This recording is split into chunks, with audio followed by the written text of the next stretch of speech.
Salam sejahtera pemirsa Pijar TV, senang sekali kita bertemu kembali dalam program Penolong yang Sepadan. Bersama saya Marta Yudano yang akan menemani Anda dalam beberapa menit ke depan. Bagaimana kabar Anda sekalian hari ini? Kita tahu situasi dunia yang sedang tidak menentu, yang sedang penuh kesedihan dan penuh persoalan oleh karena pandemi COVID-19 yang bukan hanya dialami oleh segelintir orang, tapi tadi saya katakan seluruh dunia. Jadi kita semua mengalami imbasnya.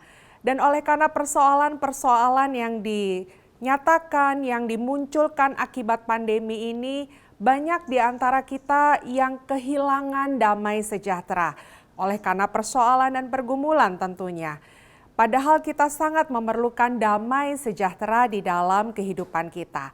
Nah, mari kita akan menyimak hari ini apa yang Alkitab ajarkan supaya kita bisa tetap berjalan di dalam damai sejahtera sekalipun kita ada di tengah-tengah persoalan.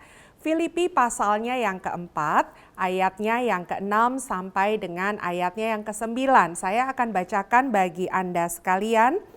Janganlah hendaknya kamu khawatir tentang apapun juga, tetapi nyatakanlah dalam segala hal keinginanmu kepada Allah dalam doa dan permohonan dengan ucapan syukur. Damai sejahtera Allah yang melampaui segala akal akan memelihara hati dan pikiranmu dalam Kristus Yesus. Jadi akhirnya, saudara-saudara, semua yang benar, semua yang mulia, semua yang adil, semua yang suci, semua yang manis, semua yang sedap didengar, semua yang disebut kebajikan dan patut dipuji, pikirkanlah semuanya itu. Dan apa yang telah kamu pelajari dan apa yang telah kamu terima dan apa yang telah kamu dengar dan apa yang telah kamu lihat padaku, lakukanlah itu. Maka Allah sumber damai sejahtera akan menyertai kamu. Dari ayat ini kita belajar bahwa apa yang membuat kita sulit memiliki damai sejahtera. Ayat yang ke-6 saja sudah mengatakan janganlah kamu khawatir. Berarti kekhawatiran itu adalah penyebab kita kehilangan damai sejahtera. Kita khawatir apa yang akan kita makan, kita khawatir bagaimana perkembangan anak-anak kita karena mereka harus sekolah dari rumah sekarang pada umumnya. Kita khawatir bagaimana stabilitas pekerjaan suami kita karena ekonomi yang tidak menentu. Kita khawatir apakah segala sesuatu masih bisa berjalan seperti sedia kala. Nah, Alkitab katakan kekhawatiran itu adalah penyebab kehilangan damai sejahtera. Nah, kemudian tadi kita mendengar firman Tuhan mengajarkan kepada kita bahwa berdoalah. Dan di dalam berdoa bukan hanya sekedar kita mengeluh kepada Tuhan, bukan sekedar kita menyatakan kekecewaan dan keberatan hati kita kepada Tuhan, tetapi sampaikanlah permohonan kita. Apa yang kita inginkan, apa yang kita rindukan. Sebagai penolong yang sepadan kita tahu kebutuhan rumah tangga kita ibu-ibu. Kita tahu apa yang kita perlukan dan itu sampaikan kepada Tuhan. Tetapi jangan hanya sekedar menyampaikan kepada Tuhan. Kita hanya berkata bagaimana tentang pekerjaan suami saya, bagaimana tentang anak saya, bagaimana tentang segala sesuatunya. Tetapi harus dilandaskan dengan ucapan syukur. Nah, apa itu ucapan syukur? Sederhana saya mau bagikan dalam kesempatan ini. Ucapan syukur adalah satu sikap bagaimana kita mampu menerima kenyataan, menerima keadaan. Jadi benar situasi ini tidak nyaman dan kita harus siap menerima situasi yang tidak nyaman itu. Kita tidak bisa mendenying, kita tidak bisa menyangkal dengan berkata, semuanya baik-baik aja, nggak ada masalah ya, ini biasa terjadi. Memang ada masalah, mari kita jujur berkata memang ada masalah dan kita menerima bahwa memang kita sedang di tengah-tengah persoalan. Tetapi bukan hanya itu saja ucapan syukur menerima keadaan karena nanti kita bisa menjadi ibu-ibu yang putus asa. Karena hanya melihat persoalan, dan persoalan. Tetapi ucapan syukur itu juga dibarengi dengan yang namanya pengharapan. Ya, saya ada di dalam persoalan. Benar, ekonomi sedang tidak menentu.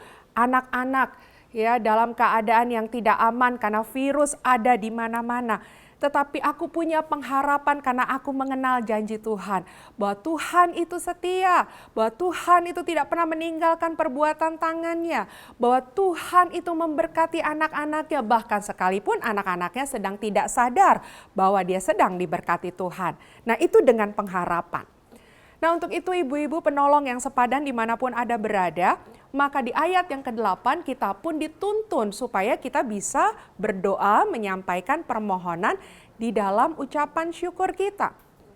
Nah, apa yang diberikan kepada kita untuk menuntun supaya kita bisa berdoa demikian?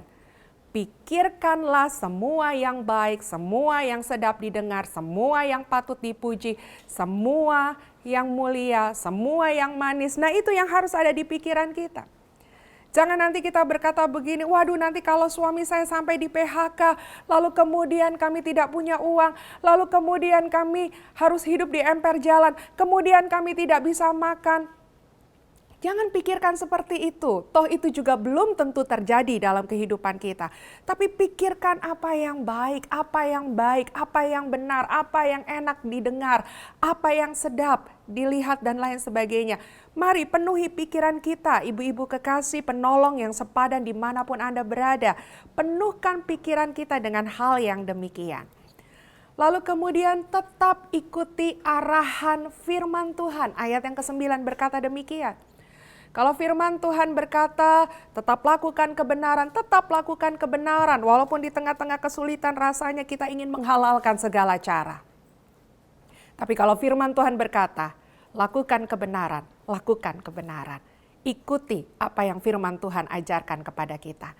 Nah, untuk itu, kalau kita mengikuti apa yang tadi disampaikan oleh firman Tuhan, maka kita akan mampu memiliki yang namanya damai sejahtera. Sekalipun situasi tidak menentu, sekalipun ada banyak hal-hal yang mengkhawatirkan di dalam kehidupan kita, kita mengakui, saya khawatir, saya takut. Tetapi saya harus segera bangkit dari kekhawatiran saya harus segera bangkit dari ketakutan saya, untuk saya mempercayakan diri dan mengikuti apa yang firman Tuhan katakan. Kalau kita sebagai penolong yang sepadan, menjadi pribadi yang kuat, maka itu mampu menguatkan pasangan kita. Kalau kita adalah ibu, menjadi ibu yang kuat di tengah-tengah situasi yang ada, maka kekuatan kita akan menguatkan anak-anak kita. Mari, dimanapun Anda berada, ibu-ibu yang kekasih, penolong yang sepadan yang diberkati oleh Tuhan. Pastikan hari ini, damai sejahtera yang Tuhan berikan kepada kita, itu nyata di dalam hati kita. Kita percaya bersama dengan kekuatan Tuhan, bersama dengan penyertaan Roh Kudus, kita akan menikmati segala yang baik. Terima kasih untuk kebersamaannya pada saat ini. Nantikan kembali episode yang lain tetap dalam program Penolong yang Sepadan bersama saya Marta Yudano. Saya pamit undur diri dan kita jumpa kembali. Tuhan Yesus memberkati.